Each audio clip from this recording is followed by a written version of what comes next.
Uncle B is in studio with us once again. Of course, the Deep Blue segment, amazing. Love that conversation. What we do want to know right now is the haps with BYU football as they close out the 2021 season, Blaine, and that starts with locking in their coach. What does that mean for BYU football? Yeah, it's huge for them. It's not just a continuity thing for the players that are currently in the program, but teams have used BYU's kind of hesitancy to do long-term deals with their coaches against them in recruiting forever. Where they just go, hey, they get, their assistants have year-to-year contracts. Their head coach, by the time you go on a mission and come back, that guy might not even be there. That gets used against BYU on a regular basis. And what both Mark Pope and Kalani wanted is they wanted to be able to say to players, that's a bunch of nonsense. Like, I'm locked in. Like, I will coach you for your entire career. Go on a mission, come back. I got you. My staff's locked in. We got you. You're going to come into a system that you know is good. I think that it impacts recruiting more than anything. And then second is consistency. And now when you have a year where there's a bunch of new guys coming in, they've been in the same system their whole career. It's just turnkey. This year is evidence of that. Sharon Hall. Right? This year is evidence of that. Where we were all going, hey, I got to admit, I was calling it a rebuilding year. Back in the olden days, you'd say, "Hey, BYU never rebuilds. It's a factory. It just reloads," And they're at that point with the kind of depth they have and the consistency of what they've been running on both sides of the ball. So we had all these new faces this year, but they've been running the same systems, and the older players tutor the younger players, and it becomes turnkey. And now a guy steps in, and you go, "Yeah, BYU reloads. They don't rebuild anymore," and I think this new contract secures those two things. The ability to recruit and say nonsense to, I'm not going to be here. I got you. I will be here. I'm going to take care of you. And, oh, by the way, with the consistency we've had, we're going to be good every year. So when you come back, you're going to get plugged right in, and we're going to be really, really good. I think it's huge. It's awesome because what BYU did this year, it's good to overachieve sometimes. I think this team has overachieved, or maybe they've just achieved, but we had a fair assessment preseason. Dave McCann said 10 wins, and, we laughed. But this is the first. I laughed at him. This is the first time where it actually happened. You know what I mean? Yeah. Where you played a schedule like this, and you actually answered the bell, which is awesome. And it's because of what you just outlined. So now we're talking about the difference between 10 and 11 wins. Obviously, BYU needs to win this game. They should win this game against UAB. And you brought up, and something we should mention, Dwayne McBride, the stud running back who almost has 1,000 yards. He had an ankle injury where he was carted off in the last game for UAB against UTEP.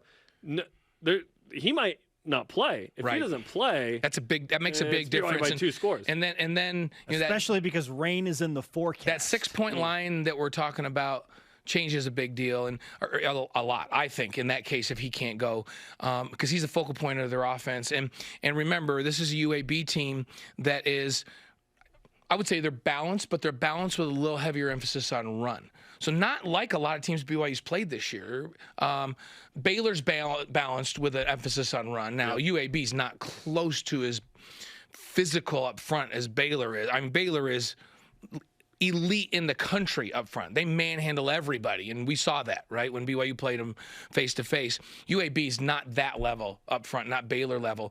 But at the running back position, if he doesn't go, that makes a big difference because they like to feature the running back. They like to run downhill. They like to play action pass. Everything goes off of the run. It's a good football team.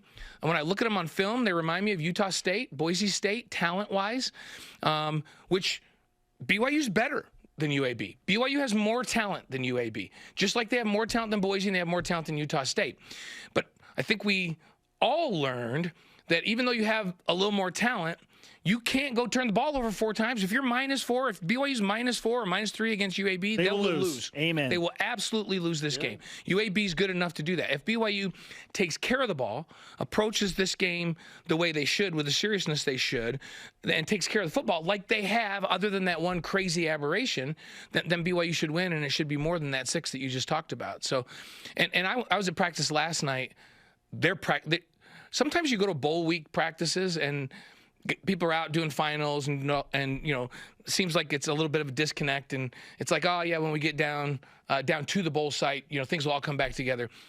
last night's practice looked like a legit normal season practice. I was really impressed. When I left practice, I thought, okay, these guys are taking it seriously. It was spirited when they went ones to do crossover ones against ones.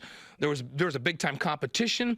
The offense ran a double reverse throwback touchdown pass when they went ones against ones, and the offense went nuts and they ran down the sideline and everybody was chest bumping. The defense had their heads down and they were disappointed. And I thought, hey, I'm loving this. I love that it did not seem to me like a bowl week practice. And I was involved in 5 bowl week practices as a player, and I've watched a lot. In the Smith Fieldhouse and annex. it seems like the level's always down a little bit. Not the case yesterday in practice. And I asked Gavin last night, I said, hey, I haven't been to a bunch of practices because it's been busy with basketball and all that. Has it been like that? And he goes, yeah, it's been. He goes, these guys have been really focused. So I love that going into this week. If they can maintain that through the week, I really like the way BYU goes into this game. Okay, Blaine, really quickly before you have to leave us, and it's always unfortunate when you do, we've talked a lot about BYU potentially finishing as a top 10 team. It's only happened 3 times in the history of the program, and you were on 2 of those teams. 83 finished number 7, 84 obviously finished number 1, won the national championship. This team could finish in the top 10, just the 4th team ever. Does that automatically make them a top 4 team at BYU? Last year's a really special team. I think when you get to 11 wins and finish in the top 15, you go down in history as one of the legendary teams. Absolutely. Last year we talk about it. This year maybe even more legit because of the schedule they played. It's like, who would have even thought that they could go play 7 Power 5 teams? So if they finish as a top 10 team with 11 wins, yeah, we have to talk about them with the teams that we call special, with the 96 team, with that 1980 team that won 11 games with Jim. And all of those teams, we have to start talking about that, right? Especially because of the schedule. So this 11th opportunity for an 11th win, I think is huge. And, I can go, well, I was here 5 years. We won 11 4 times. The only time we didn't win 11 was in 82 when we were reloading at quarterback. We're going from Jim McMahon to Steve Young. Man, that's what a tough transition. We had a lot of young guys in 82.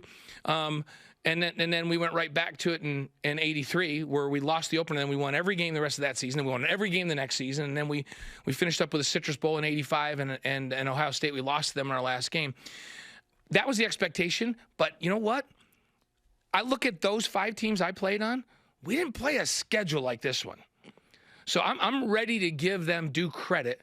If they go out and win 11 games with the schedule they played, it's better than any schedule I ever played against. And it's better than the schedule the 96 team played against. We could talk about the 2009 team. It's better than the schedule the 2009 team played against. Yeah. So, yes, if they go win this 11th game, finish in the top 10, I'm putting them up with that, top 5, 6 legendary status. Let's Absolutely. do this. Blaine, thanks for the time. Great to have you in Studio B. All right, guys.